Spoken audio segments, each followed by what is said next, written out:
예, 오늘 제목을 한번 함께 읽어볼까요? 시작. 부활하신 예수님. 한 번 더 읽습니다. 시작. 부활하신 예수님. 예. 오늘 우리 교회에 처음 관심을 가지고 발걸음을 하신 분도 계실 것이고, 또 정말 다시 오랜만에 신앙에 대해 생각해 보려고 오신 분들도 혹 계실 것입니다. 그래서 격하게 환영을 드립니다. 저는 여러분에게 어떤 이 시간이 딱딱한 지식만 전하는 시간이 아니라 정말 무릎을 치면서 개인적으로 하면서 이렇게 무릎을 칠 수 있는 그런 시간이 있었으면 좋겠습니다. 그래서 잘 따라왔으면 좋겠고, 저도 말씀을 잘 전하도록 하겠습니다. 이 시간에 깊이 우리가 살펴볼 것은, 여러분 부활절이라는 말씀 많이 들어보셨죠? 예수님이 죽었다가 다시 살아나신 것을 부활이라고 합니다. 다시 그 다음에 활. 화로해 할 때 그 활자하고 똑같습니다. 그래서 다시 살아난 것, 누가? 예수님이. 그리고 그것에 대한 제자들의 반응, 요 부분을 좀 깊이 좀 살펴보려고 합니다. 먼저 여러분들 한번 상상해 보십시오. 수십억짜리 로또 당첨 번호를 두 눈으로 확인을 했습니다. 굉장히 좋겠죠. 그리고 은행으로부터 지급 보증서까지 받았습니다.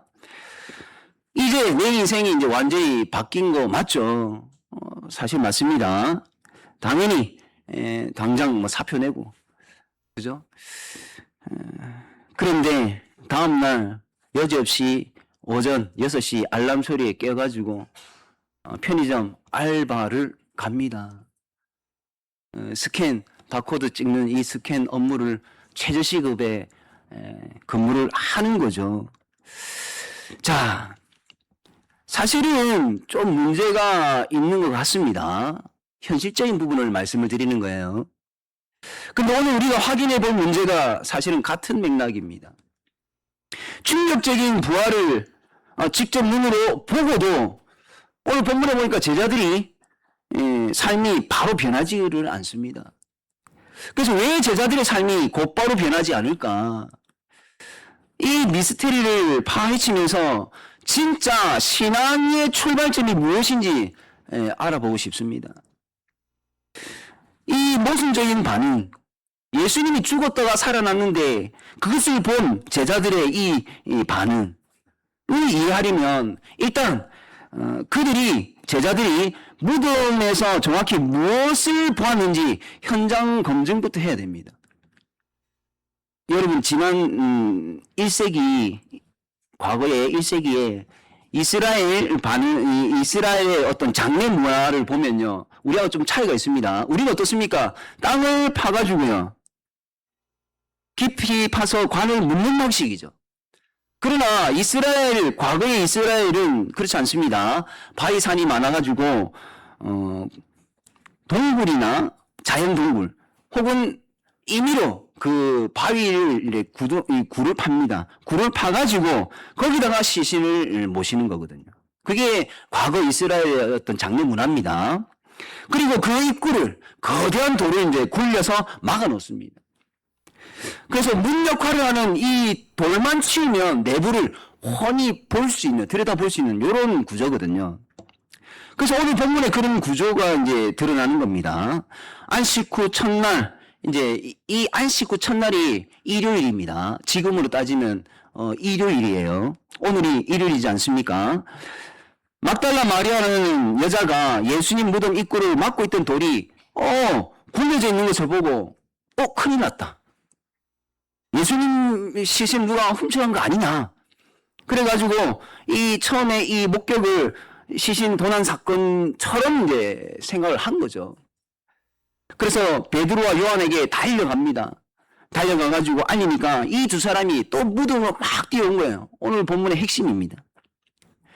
그리고 요한이라는 사람이 무덤 안을 딱 들여다보는데 이제 아주 기가 막힌 시각적인 증거를 이제 봅니다. 그게 무엇이냐면 시신을 감쌌던 천이 속이 텅 비어진 채로 있는 거예요. 지금 여자는 베드로와 요한에게 달려와서 시신이 돈을 나은 것 같다라고 알려줬는데 와서 보니까 시신을 감쌌던 천이 속이 텅 빈 채로 있단 말이에요. 이게 눈으로 본 정황입니다. 빈 무덤에 천조거리만 있는 것을 보고 이 뭐가 대단한 기적이냐라고 하는 것이 사실 웃기는 이야기인데, 웃기는 장면이기도 한데, 여러분 보편적으로 무덤에 시신이 없다면 우리가 그냥 현실적인 의심이 뭡니까?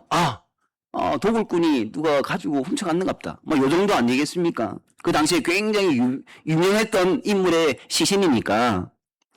그런데 시신을 훔쳐가는 이 급박한 상황 속에서 굳이 시신을 감싸두었던 천을 풀어 헤치고 알맹이만 쏙 빼갔을까? 이런 생각도 우리가 해볼 만하죠. 오히려 그게 더 이상할 겁니다. 그냥 천으로 들고 말려있는 통째로 들고 튀는 것이 정상이죠. 그래서 도굴꾼이 천을 벗기고 시신을 가져갈 이유가 전혀 없는데 그 천이 남아있다라는 겁니다. 당시에 유대인들이 염을 때, 우리도 염을 하는데, 당시 유대인들이 염을 할 때요, 끈적끈적한 어떤 그런 성질을 가진 모략과 향품들로 몸을 바르고 천을 감아요. 근데 그 양이 수십 킬로가 됩니다. 꽤 많은 양을 몸에 바릅니다. 그러면 마치 우리 깁스 알죠? 석고 깁스. 그 깁스처럼 굳어지게 되는데 천이 시신에 딱 달라붙는다라는 겁니다. 그런데 오늘 우리가 읽었던 본문 속에 보면 천들이 놓여 있단 말이에요. 무덤에.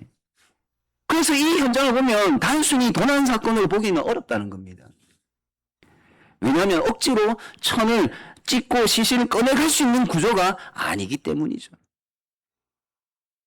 그래서 오늘 본문의 8절에 뭐라고 말씀합니까? 요한이 보고 믿더라. 그러니까 그 상황을 보니까 믿을 수밖에 없는 상황이에요. 예수님이 다시 살아나셨다라는 이것이. 그래서 그 팩트를 누가 훔쳐간 것이 아니라 예수님이 다시 살아나셨구나는 이 팩트를 받아들였습니다. 그런데 다음에 이어지는 구절을 보면 정말 모순적인 기록이 있어요. 뭐라고 합니까? 알지 못하더라. 방금 앞에서는 믿었다라고 쐐기를 박아놓고 그 다음 줄에는 알지 못했다. 이게 너무 앞뒤가 맞지 않잖아요. 이런 부분을 우리는 바르게 해석을 해야 됩니다. 그리고 우리에게 전하고자 하는 이런 숨은 의중이 있다라는 거죠. 그 의중을 정확하게 우리가 알아차려야 됩니다.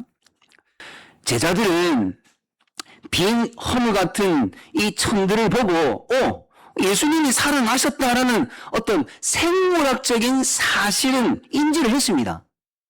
인지를 했어요.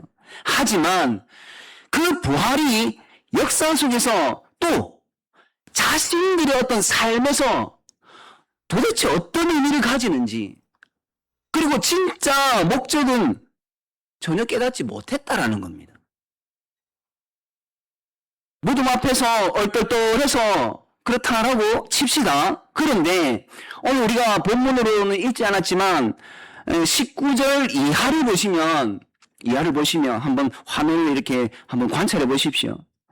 그날 저녁에 부활하신 예수님이 제자들에게 직접 나타나셨습니다. 제자들에게 상처까지 보여주셨고 누군가에게는 직접 만져보기도 하셨단 말입니다. 다시 말하면 환상이 아니라 완벽한 어떤 교차 검진까지 마친 상태예요. 이 정도면 제자들, 이 정도면 정말 세상을 박차고 나와가지고 한번 세상을 뒤엎어버릴 만한 그런 기력이 있어야 되는 것 아니겠습니까? 그런 게 정상인 것 같아요. 그런데 나중에 기회가 되시면 이어지는 말씀을 계속 한번 보십시오. 예수님의 제자 베드로라는 사람이 있습니다. 이 베드로가 갑자기 뜬금없이 뭐라고 하냐면 나는 물고기나 잡으러 갈란다. 이렇게 말을 한단 말이에요. 옛날 직업이 어부였거든요. 그게 옛날로 돌아가겠다라는 거예요. 그리고 다른 제자들도 나도 같이 따라갈래 하면서 따라갑니다. 여러분, 이게 정말 제 입장에서는 미스테리라는 겁니다. 죽은 사람이 살아난 것을 직접 보고 만지기까지 했는데도 그 옛날 업으로 돌아간다라는 거예요. 앞서 이 시간을 시작하면서 제가 비유로 말했던 것처럼 로또가 당첨되고 그럼에도 편의점 알바를 간 사람이 바로 베드로다라는 겁니다. 도대체 왜 이러는 것일까? 왜 이러는 것일까? 사실 이것이 처음 교회에 오시는 분들이나 또 기존의 교인들도 흔히 겪는 가장 큰 맹점이 이런 부분이에요. 우리는 보통 기적을 내 눈으로 보면 어떤 신앙이, 믿음이 엄청 깊어지고 확고해질 것이라고 생각합니다. 그런데 성경은요, 기적을 보는 것 자체만으로는 튼튼한 신앙이 완성되지 않는다라고 확인시켜 주는 거예요. 왜냐하면 사람들은 기대 시스템이라는 게 작동을 합니다. 기대값이 있단 말이에요, 누구나. 어떤 일에 대해서. 베드로도 마찬가지예요. 베드로도 예수님에 대해서 어떤 기대값이 있었는데 그게 완전히 어긋나 버린 거예요. 예수님께서 다시 죽었지만 다시 살아나신 것을 보고 확인을 했지만 그 부활이 자신들이 애초에 원했던 계획이랑은 도무지 맞아떨어지지 않았던 겁니다. 그들은 기적 자체를 원했던 것이 아니라 내 목적을 이루는 것으로 도구로서 기적을 원했던 거죠. 그래서 목적 달성이 안 될 것 같으니까 철저한 허무주의에 이제 빠지는 겁니다. 그냥 과거로 돌아가 버리는 거예요. 그렇다면 이 제자들, 베드로를 포함해서 이 제자들은 애초에 예수님에게서 무엇을 원했기에 죽은 자가 다시 살아나는 이 엄청난 현실을 보고도 허무하게 그냥 돌아가 버렸을까? 여러분, 누가복음이라는 성경책이 있습니다. 거기에 24장 1절에 화면처럼 이런 말씀이 기록되어 있어요. 거기 보시면 이런 말씀이 있죠. 예수님, 그분이 이스라엘을 속량할 자로 바랬던 거예요. 듣기는 참 괜찮은 것 같습니다. 어떤 정통 기독교 신앙 안에서 이스라엘을 속량하는 것, 우리를 속량해 줄 수 있는 분으로 기대값을 가지고 있었다. 괜찮은 생각이죠. 괜찮은 겁니다. 그런데 실질적으로 이 속량이라는 단어의 선배도 굉장히 중요한 부분인데 그들이 말한 속량의 의미가 사실은 문제였습니다. 당시에 이 제자들이 말한 이 구원, 회복은요, 사실 인류의 죄를 그리고 우주적인 회복을 바랐던 것이 아닙니다. 철저히 이 당시에 이스라엘은 로마의 어떤 식민지로서 있었는데 그 로마의 압제에서 이스라엘을 독립시켜줄 강력한 정치적인 영웅을 바랬거든요. 그리고 그 영웅이 권력을 잡으면 옆에 있는 제자들 자신들도 옆에서 한 자리 차지할 수 있는 줄 알았습니다. 그러면 세상에서 떵떵거리고 살 수 있는 줄 알았습니다. 그런데 어이없이 그냥 십자가에서 죽어버렸으니까 자신들의 계획이 다 망한 것이고 살아나셨다는 소식을 들어도 그러면 뭐 하냐라는 거죠. 이미 권력 잡을 기회는 날아갔다라는 겁니다. 자기 기대의 틀 안에서 예수님을 가두어 놨던 겁니다. 더 큰 어떤 구원과 더 깊은 계획을, 회복을 보지 못한 채 눈앞의 문제에만 매여 있었던 겁니다. 사실 이 상황은요, 이 자리 우리 입장에서도 참 기가 막힌 상황입니다. 여러분, 10억짜리 아주 규모 있는 사업의 하청을 따내려고 핵심적인 책임자와 이제 저녁 식사를 한다고 생각해 봅시다.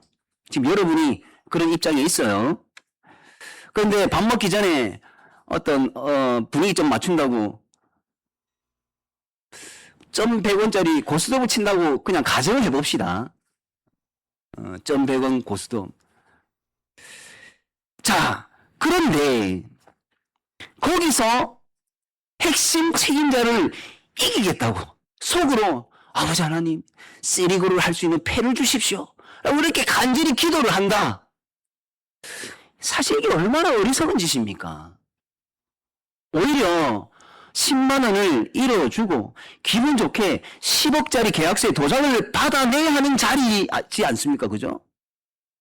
그런데 당장 눈앞에 이 고스톱 패의 눈이 멀어버린 겁니다. 이 제자들이 딱 그런 상태라는 거예요. 제자들의 가장 큰 오해가 바로 자신들의 어떤 정치적인 독립 출세라는 점, 바로 1,100원짜리 이 고스톱판이 세상의 전부인 것으로 알았던 겁니다. 그래서 예수님을 내 게임을 이기게 해줄 어시스턴트, 그러니까 어시스트 해주는 사람, 그런 조력자로만 이제 봤던 거죠. 그러니까 우주적인 어떤 근원, 회복이라는 어떤 10억짜리 계약을 주러 오신 분에게 당장 고스톱 이 판에서 광 3장 좀 뜨게 해달라는, 요렇게 때를 쓰는 그런 존재다. 누가? 제자들이. 어떤 면에서 보면 우리도 크게 뭐 다르지 않은 것 같습니다. 저희 집에 고3짜리 이제 아들이 한 명 있습니다.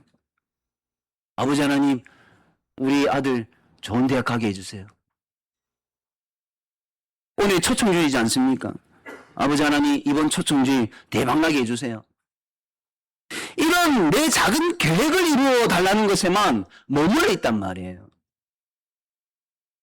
오늘 처음 교회 오신 분이나 다시 뭐 신앙을 시작하시려고 하는 분이 꼭 아셔야 하는 것의 핵심이 바로 이런 부분에 있는 겁니다. 예수님께서 원하시는 것은 그 작은 고스톱판에서 동전 몇 입 따게 해주시는 게 아니라는 거예요. 죄사함을 얻게 하는 회개, 그리고 영원한 생명이라는 거대한 목표에 우리의 눈을 뜨게 하시는 것이 바로 예수님께서 원하는 것입니다. 그것이 바로 10억짜리 계약의 실체라는 겁니다. 그럼에도 당장 내일 먹고 살아야 하는 것을 걱정하고 현실이 막막한데 어떻게 이 고스톱판에 집착을 버리고 그 뭐 거대한 우주적인 구원이라고 하는 그 회복에 시선을 넘길 수 있을까? 에베소서 1장 17절 이하에 화면에 있는 이런 내용이 기록이 되어 있습니다. 그 중에 빨간 글씨로 되어 있는 부분 한번 읽어볼까요? 시작! 기업의 영광의 풍성함. 예, 기독교 신앙의 핵심은요, 계속 좀 띄워 놓으십시오. 기독교 신앙의 핵심은요, 세상을 창조하신 하나님께서 거대한 계획 속에 왜 우리를 부르셨는지를 사실은 깨닫는 거거든요. 이게 가장 중요한 핵심이에요. 그 핵심을 에베소서에서 이렇게 표현을 했다는 겁니다. 그것을 기업의 영광의 풍성함, 그것을 우리로 알게 하기를 원하는 것이 결국에는 핵심이라는 것인데, 이 기업의 영광의 풍성, 참 어려운 말이죠, 그죠? 어렵습니다. 쉽게 말하면 이런 거예요. 굉장히 규모 있는 큰 것을 물려받는다라는 거예요. 상속으로 물려받는 것. 그것을 그렇게 표현한 겁니다. 여러분, 고스톱판에서 돈을 잃고 화내던 사람이 갑자기 자기 세상에서 제일 가는 기업의 유일한 상속자가 되었다라는 어떤 증명서를 받았다고 해봅시다. 오늘 좀 극단적인 가정들을 좀 세워보는데요. 자극적이기도 하죠. 그 사람이 고스톱 결과에 연연할까요? 당장 그냥 그 판 엎어버리고 일어나지 않겠습니까? 그깟 푼돈이 뭐라고? 나는 이 세상 제일 큰 기업의 모든 것을 상속받을 자인데 그 푼돈이 뭐라고? 교회는요, 내 현실의 문제, 다시 말씀드리면 앞서 예시를 드린 것처럼 어떤 고스톱패를 좋게 만들어서 동전 따로 오는 것이 아닙니다. 눈에 보이는 세상 성공이 다가 아니라는 그 사실에 굴복하고 창조자의 위대한 계획표 앞에 나를 맡기는 그 훈련을 하는 것이 바로 교회입니다. 그런 맥락에서 부활은요, 바로 그 거대한 상속을 알리고 확정하는 도장이라는 것이죠. 그게 부활입니다. 여러분, 학교에 갔으면요, 어떤 자신의, 우리 학생들, 자신의 어떤 게임 캐릭터를 자랑하거나 혹은 학교 안에서 내가 인기가 많다, 이런 자랑을 할 것이 아니라 진짜 공부를 해야 하는 거죠. 학생이라면. 그런 것처럼 어쩌면 여러분들이 안고 있는 그 답답하고 힘들고 어려운 것은 기적이 부족해서가 아닐지도 모릅니다. 내가 아직 꼭 쥐고 있는 그 낡은 계획표를 내려놓지 않았기 때문일 수도 있어요.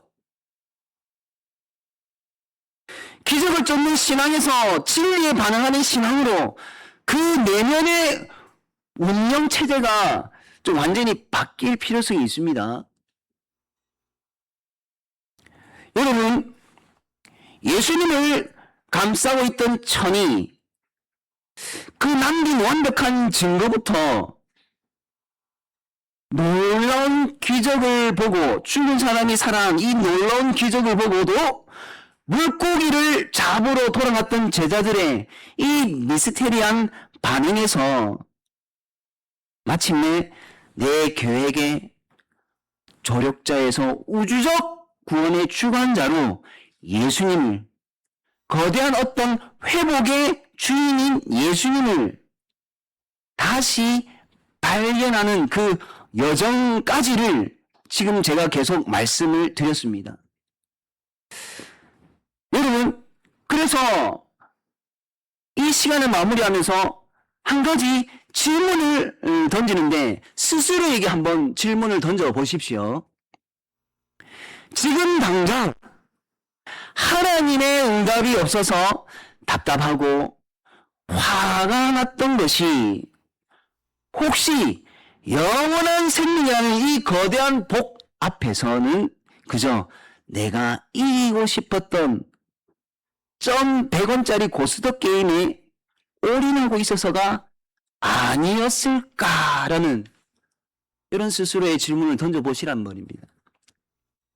진짜 쟁취해야 할 위대한 유산이 현재 유지하고 있는 내 삶이 있을 것인데 그 인생 밖에서 여러분들을 기다리고 있다면 오늘 여러분은 손에 꽉 쥐고 있는 그 패보다 더 가치 있는 위대한 유산을 줄 수 있는지를 스스로에게 한번 질문을 던져 보았으면 좋겠습니다. 마무리를 하면서 제가 여러분들에게 부탁드리는 것은 세상에서 가장 튼튼한 문은 아마도 완고한 고집스러운 마음의 문 아닐까요? 그 마음의 문, 완고하고 고집스러운 문이 열리는 그 정도면 이게 진짜 기적이겠죠. 그러한 기적을 경험할 수 있기를 바랍니다. 다시 말하면 여러분들이 몰랐던 것, 그것을 위해서 그 예수님을 붙잡기 위해서 여러분들이 잡고 있는 것을 한번 놓아볼 수 있기를 바란다라는 거예요. 여러분이 앞으로 알아가게 될 놀라운 신앙의 여정이 또 계속 이어졌으면 좋겠다라는 것입니다.